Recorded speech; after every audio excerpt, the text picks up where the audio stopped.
할렐루야. 주님의 평강이 우리 성도님들에게 가득하기를 축복합니다. 먼저 이번 정규 수련회 가운데 함께하는 우리 성도님들에게 오늘 수련회 제목이고 주제이고 또 오늘 말씀의 제목인 것처럼 여호와의 샬롬이 가득했으면 좋겠습니다. 여호와의 샬롬, 하나님의 평강이 참 우리들 가운데 가득했으면 좋겠어요. 근데 여러분, 저는 오늘 이 본문의 말씀이 아니고 오늘 우리 수련의 주제를 제일 처음에 들었을 때 조금은 좀 제 안에 좀 갈등이 있었습니다. 무슨 갈등이 있었냐니까, 여호와의 샬롬, 하나님의 평강인데 뭐 그렇게 갈등할 것이 있냐, 좋은 건데, 좋은 거고, 또 우리가 이 세상 가운데에서 참 누려야 되는 것인데 뭐 그렇게 마음의 갈등이 있을 수 있냐라고 싶기도 하지만, 또 한편으로는 우리가 이 마지막 시대에 너무 평강만을 외치는 것이 옳은가라는 생각이 드는 거예요. 왜 이런 생각을 하게 되었냐니까, 여러분, 예전에 우리가 예레미야의 말씀이나 어떤 구약에 그러니까 이스라엘 백성들이 포로로 잡혀가기 전에 쓰여진 우리가 말씀들을 새벽에 우리가 묵상하면서 그 말씀에서 우리가 한 모습을 보았는데, 어떤 모습이냐니까, 하나님의 말씀을, 그러니까 심판의 메시지를 계속해서 전하고 이스라엘 백성들에게 회개를 촉구하는 그런 선지자들도 있었지만, 이스라엘 내 가운데에서, 이스라엘 안에 가운데에서 거짓 선지자들도 있었기 때문입니다. 근데 그 거짓 선지자들이 어떤 메시지를 선포했느냐? 계속해서 평강이었어요. 회개를 촉구하고 하나님의 심판 앞에서 회개하고 돌이킬 것을 촉구하고 그 말씀을 전해야 되는데, 그 말씀은 전하지 않고 계속해서 평강만을 이야기하는 거예요. 그러니까 이사야 선지자라든지 예레미야 선지자라든지 계속해서 심판의 메시지를 전할 때 백성들이 마음을 닫아버리죠. 자신들과 함께하고 있는 다른 선지자들은 다 평강을 이야기하는데, 여호와 샬롬을 이야기하는데, 왜 당신들은 자꾸 심판을 이야기하냐, 그리고 왜 자꾸 우리 보고 회개를 촉구하냐 라는 그 모습 우리가 보았지 않습니까? 그래서 결국에는 그 거짓 선지자들이 이야기했던 평강은 이스라엘 백성들에게 있지 않았어요.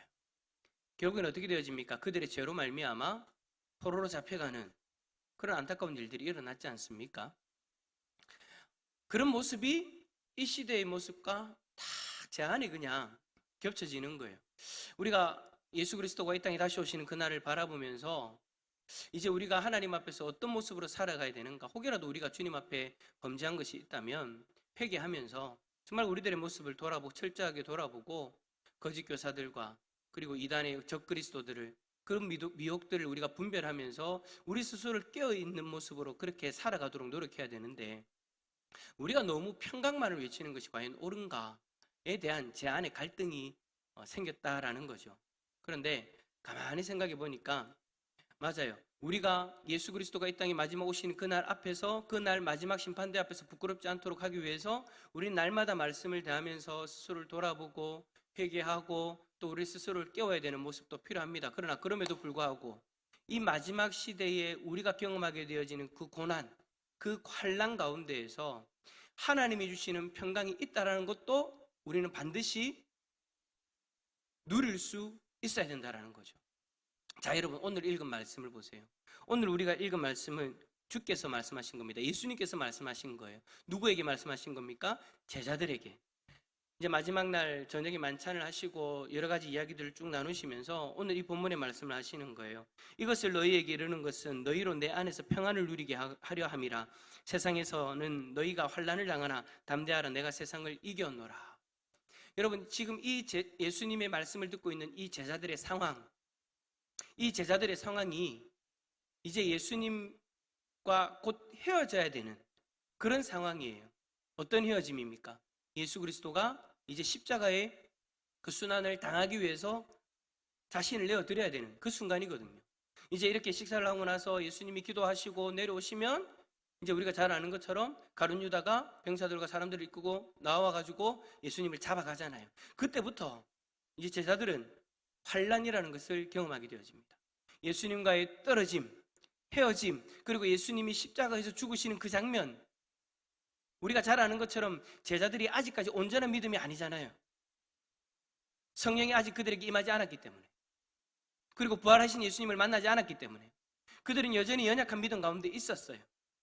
그래서 예수님이 계속해서 뭐라고 말씀하십니까? 내가 너희를 사랑한다, 내가 너희와 영원히 함께 할 것이다 라고 계속 이야기하시면서 오늘 이 말씀도 하시는 거예요. 너희에게 내 안에서 평강을 누리게 하려 함이라.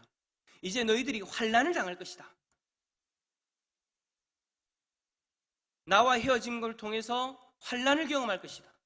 뿐만 아니라 예수 그리스도가 이 땅에 잠시 부활하셔가지고 제자들과 함께 하신 이후에 또 승천하시잖아요. 승천하신 이후에도 너희들이 환난을 당할 것이다. 그러나 그 환난 가운데에서 너희로 내 안에서 평안을 누리게 하겠다. 그러니까 지금 우리가 이 시대 마지막 예수 그리스도가 이 땅에 다시 오시는 그날을 바라보면서 우리의 믿음을 지키면서 환난을 경험하고 있는 지금 우리의 이 모습 가운데에서 주님께서 우리에게 주시고자 하시는 것이 뭐라고요? 평강이다라는, 이 평강, 하나님이 주시는 이 평강, 이 평강이 이번 수련회 가운데 저와 여러분들 가운데 넘칠 수 있기를 축복합니다. 근데 여러분 분명히 기억합시다. 이 평강은 환경으로 인해서 주어지는 것이 아니에요. 이제부터 고난의 시작이에요. 환난의 시작이에요. 그런데 그 환난 가운데에서 평강을 누릴 수 있다고 말씀하세요. 하나님이 주시는 평강은 이거예요. 내 삶이 평안해져서 평강해지는 것이 아니에요. 제가 앞에서 말씀드렸던 이스라엘의 그 거짓 선지자들이 이야기한 게 뭡니까? 지금의 평강이 하나님 주신 평강이다라고 이야기하거든요. 그러니까 지금 우리가 경험하고 있지 않는 그 고난, 환난 오지 않을 거다. 포로로 왜 잡혀가냐? 우리는 지금처럼 계속해서 평강을 누릴 것이다 라고 계속해서 거짓 메시지를 전했잖아요. 우리는 그런 환경 가운데에서 평강을 누려야 되고 평강을 바라봐야 되는 존재가 아니라 예수님이 오늘 제자들에게 말씀하시는 것처럼 우리에게 다가오는 그 고난, 지금도 그 고난 가운데 있고 지금도 우리가 믿음 때문에 당하는 그 환난, 앞으로도 믿음을 지키기 위해서 경험하게 되어지는 그 환난 가운데에서 경험할 수 있는 그 여호와의 샬롬, 우리는 그 샬롬을 바라볼 수 있어야 된다라는 것이죠. 사랑하는 성도 여러분, 혹이라도 믿음을 지키는 데 있어서 어려움이 있습니까? 혹이라도 여러분들이 믿음을 지키고 믿음을 전하는 데 있어서 예수 그리스도의 복음을 전하는 데 있어서 환난을 당하는 것이 있습니까? 그렇다면 여러분, 주 안에서 오늘 주님이 분명히 말씀하십니다. 내 안에서 평안을 누리게 하려 함이라. 그 환난 가운데 있다 할지라도 우리는 주님 안에 있으면 주님이 주시는 평강을 누릴 수 있는 거예요. 환경은 변하지 않을 수 있어요. 환경은 여전할 수 있어요. 그러나 그럼에도 불구하고 우리가 주 안에서 평강을 누릴 수 있는 거예요. 여러분, 왜 우리가 수련회를 갑니까? 제 안에 여러분 참 많은 갈등들이 있었어요. 어떨 때는요, 어떤 생각까지 들었냐면, 아유, 뭐 돈을 이래 많이 들여가지고 수련회를 가노? 그냥 강사 목사님 오신다는 거 그대로 있는데 그냥 막 교회에서 그냥 우리 같이 해가지고 그냥 부흥회처럼 하면 되지 라는 솔직히 여러분 미혹이, 저한테 유혹이 있었어요. 왜냐하면 이제 재정적인 부분이 이제 정규 수련을 하게 되면 막연히 많아지게 되어지니까. 그래가지고 순간 여러분, 그게 저를 오랫동안 잠시 간 것도 아니고 순간 살짝 살포시 그런 생각이 들기도 했어요. 근데 여러분, 그럼에도 불구하고 왜 우리가 여러분 많은 예산을 투자하면서 우리 성도님들이 어쩌면 좀 번거롭기도 하잖아요. 집을 떠난다는 것 자체가 번거로움이잖아요. 그렇게 번거로움을 우리가 마다하지 않고 수련회 장소로 가는 이유가 뭡니까?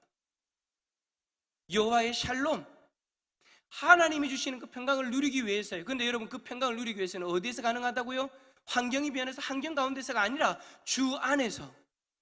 근데 여러분 생각해 보세요. 우리가 일상적인 환경 가운데에서 주 안에 온전히 갈 수 있습니까? 제가 오전에 말씀을 전했던 것처럼 우리들의 안에 마음에 복잡한 것들이 얼마나 많이 있습니까? 하나님의 말씀을 온전히 받지 못하도록 우리를 괴롭히는 것들이 얼마나 많이 있습니까? 여러분, 그것들로부터 떠나야 되는 거예요. 떠나서 정말 그 모든 것들을 다 내려놓고 주님 안에 온전히 한번 들어가 보자고요. 주께서 베풀어 주신 그 은혜를 통해서 우리가 주님 안에 온전히 한번 거해 보자고요. 주님 안에 거하면 이번 수련을 통해서 주께서 우리에게 주시는 평강이 넘칠 줄 믿습니다. 잠깐 우리의 일상을 떠나서 우리 믿음의 공동체가 함께 주님만 바라봅시다. 그리고 주님 안에 거해 봅시다. 찬송하면서, 말씀 들으면서, 기도하면서, 성도 간에 교제하면서 그렇게 주 안에 거해 봅시다. 그러면 주께서 우리에게 주시겠노라고 약속하신 그 평강이 우리들 가운데 넘치게 되어질 줄 믿습니다. 이 여호와 샬롬을 풍성히 누리는 우리 모든 성도님들이 다 되어질 수 있기를 예수 그리스도 이름으로 축원합니다. 한번 옆에 있는 분에게 그렇게 한번 고백합시다. 샬롬. 그 평강을 다 누릴 수 있기를 축복합니다.